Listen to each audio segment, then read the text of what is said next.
when we are thinking about 1031 exchanges, the reason why you need to have an easy, scalable way of choosing properties is why, GC? Well, a 1031 exchange can save you thousands, tens of thousands, hundreds of thousands of dollars in taxes at the end of the day. It is a wonderful, wonderful tactic to use to be able to save tens of thousands, hundreds of thousands of dollars on taxes. But there are rules that you cannot screw up. And we have had many folks on the show. We have had many folks in the audience who have talked about past tales in their real estate investing journey where they understood the power of the 1031 exchange, but they just messed one little detail up. And this is not something that the IRS allows you just to mess one little detail up and just smooth it over.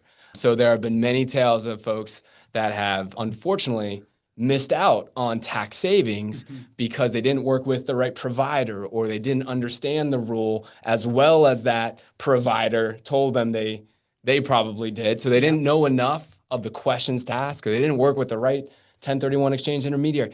All of these things can be avoided with a show like this. And so it's going to talk about the power of the 1031, but it's also really importantly going to talk about how to not screw it up. Definitely going to illustrate the power of the 1031 here when we start going into property selection. Spoiler alert. That being said, my role on the show is the noble fool. I like to ask the questions that you may not feel like asking because you think I should know this. Greg, what is the 1031 exchange in like as few words as possible? Yeah, absolutely. So basically what the IRS allows you to do is to sell a property and not pay the taxes that you typically have to pay at that moment. And we all want to do that as an investor because if we can defer paying the taxes to somewhere down the line, what that means is we keep more money in our pocket. And as an investor, you can use that money that you didn't have to give to Uncle Sam today to go and make additional investments. And that's how you get steps ahead. That's how you get closer to your financial outcome. So a 1031 is a tool to be able to sell a property and not have to pay the taxes that you otherwise would have on that property.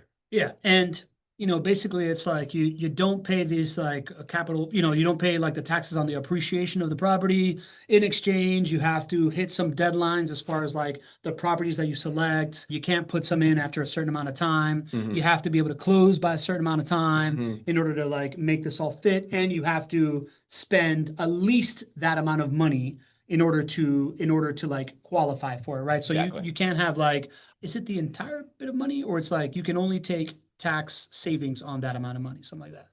I'm not sure the exact question you're asking. It's a terrible question. I know that. But ultimately, I can kind of take it from there. Ultimately, the reason that the IRS does this is because it wants to encourage additional investment.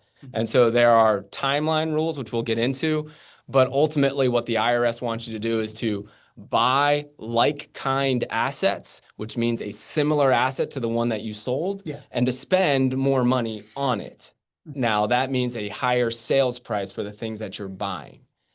So if we're talking about a real life example, you might be able to take properties that you might have bought a property in California and you might have one property, you might have appreciated. And what you might be able to do is to take that one property and break that up into maybe 3 or 4 or maybe 5 properties in a lower price market like Jacksonville, get instant diversification by buying more assets, have better returns on investment. And what we need to do in order to satisfy that requirement is just to make sure that the sales price of those 5 properties is a little bit higher or a lot higher than what the original one was.